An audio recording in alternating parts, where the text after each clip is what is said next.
Hello guys, welcome to my channel Aishu world. ఇంకా late చేయకుండా ఈరోజు హారర్ స్టోరీలోకి వెళ్ళిపోదాం. స్వాతి మరియు ఆనంద్ తమ కొత్త ఇంటికి మారారు. ఇది చాలా నాటి పాత ఇల్లే, కానీ పెద్ద ఇల్లు అని చెప్పి కొన్నారు. ఇది కూడా చాలా పెద్ద ఇల్లు, కానీ తక్కువ రేటుకు వచ్చింది వాళ్ళకి. ఎందుకంటే దీని మునుపటి యజమాని ఎలా చనిపోయాడో తెలియక అకస్మాత్ స్థితిలో చనిపోయాడంట. ఈ ఇంట్లోనే వర్ణించాడంట. వారాలు గడిచే వరకు అతని శవాన్ని కూడా ఎవరూ కొనగొనలేదంట. దాదాపు అందరూ ఇదే చెప్తూ ఉంటారు. ఇంటినంతా శుభ్రం చేస్తున్నప్పుడు స్వాతి గది కిటికీకి చిన్న రంధ్రం ఉంది. ఆ రంధ్రంలో ఎవరో బయట నుండి లోపల చూడడం గమనించింది. అదేదో చిన్న పిల్లి లేదా పక్షి చేస్తుందేమో అనుకుంది. రాత్రి 3 గంటల సమయం. స్వాతి భయంతో కళ్ళు తెరిచింది. ఆమెకు స్పష్టంగా ఒక చప్పుడు వినిపించింది.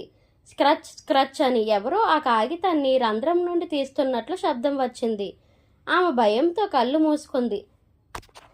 అస్సలు కళ్ళు తెరవడానికి కూడా అస్సలు ధైర్యం చేయలేదు తను. మరుసటి రోజు ఉదయం ఆ కాగితం నేల మీద పడి ఉంది. రంధ్రం తెరిచి ఉంది. ఆనంద్ దాన్ని పట్టించుకోలేదు. గాలికి పడిపోయిందేమో అనుకున్నాడు. స్వాతి ఆనంద్కి ఈ విషయం చెప్పింది. నీకు నిద్ర లేకపోవడం వల్ల భ్రమలు వస్తున్నాయేమో అనుకున్నాడు.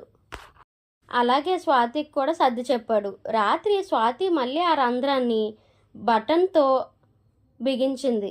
అర్ధరాత్రి మళ్ళీ టప్ టప్ టప్ అనే శబ్దం వినిపించింది. ఆమె మళ్ళీ కళ్ళు తెరిచి చూసింది.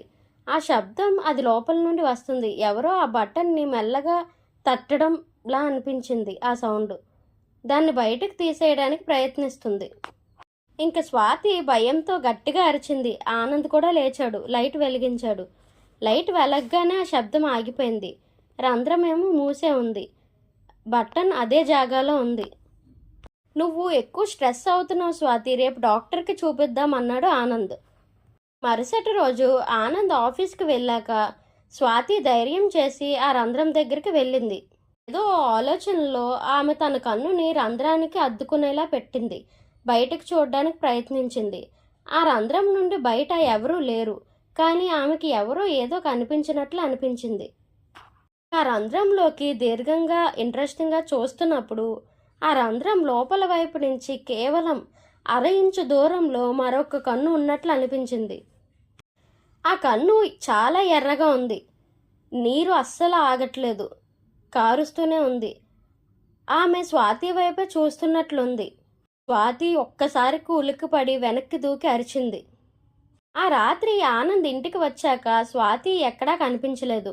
ఆమె ఫోన్ కూడా ఇంట్లోనే ఉంది. ఆనంద్ ఇంక భయంతో ఆతృతగా ఇంటి చుట్టూ వెతుకుతున్నాడు. ఆ గది లోపలికి వెళ్ళాడు. ఆ రంధ్రం అది ఇప్పుడు చిన్నగా లేదు. ఎవరో లోపల నుండి దాన్ని పెద్దగా విరగ్గొట్టినట్లుంది. ఆ రంధ్రం చుట్టూ రక్తం పట్టిన ముద్దలుగా గడ్డలు గడ్డలుగా ఉన్నాయి. ఆనంద్ ఆ రంధ్రం వైపు చూడడానికి వంగాడు. రంధ్రం లోపల పూర్తి అంధకారం. ఆ అంధకారం నుండి ఒక చిన్న ముడతలు పడిన ఎండిపోయిన చెయ్యి బయటికి వచ్చింది. అది ఆనంద్ మొహం వైపు చాచినట్లు అనిపించింది. ఆ చేతి నుండి స్వాతి ధరించిన పెళ్లి ఉంగరం పడిపోయింది. తర్వాత ఒక పెద్ద గాదింపుతో ఒక అమ్మాయి గొంతు వినిపించింది. హే కొత్త యజమాని, నువ్వు ఇంకా ఇంట్లోనే ఉన్నావా? నేను కూడా ఇంకా ఇంట్లోనే ఉన్నాను అని చెప్పి అంది. ఇంకా భయంతో స్వాతి అక్కడికక్కడే స్పృహ కోల్పోయి పడిపోయింది. ఇంకా స్వాతిని తీసుకొని ఆనంద్ కూడా ఇల్లు ఖాళీ చేసి వెళ్ళిపోయాడు. ఈ హర్రర్ కంటెంట్ మీకు నచ్చుతుందని అనుకుంటున్నాను. నచ్చితే ఈ వీడియోని లైక్ చేయొచ్చు కదా.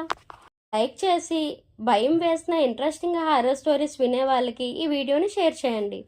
మీ లైఫ్లో ఏమైనా హర్రర్ కానీ స్కేరీ ఇన్సిడెంట్స్ కానీ ఉంటే ఐషు వరల్డ్కి మెయిల్ పెట్టేయండి. ishuworld21@gmail.com. తప్పకుండా వీడియో చేసి పోస్ట్ చేస్తాను. ఐషు వరల్డ్ని సబ్స్క్రైబ్ చేసుకొని ఐషు వరల్డ్కి ఫ్యామిలీ అయిపోండి. Thank you. Bye bye.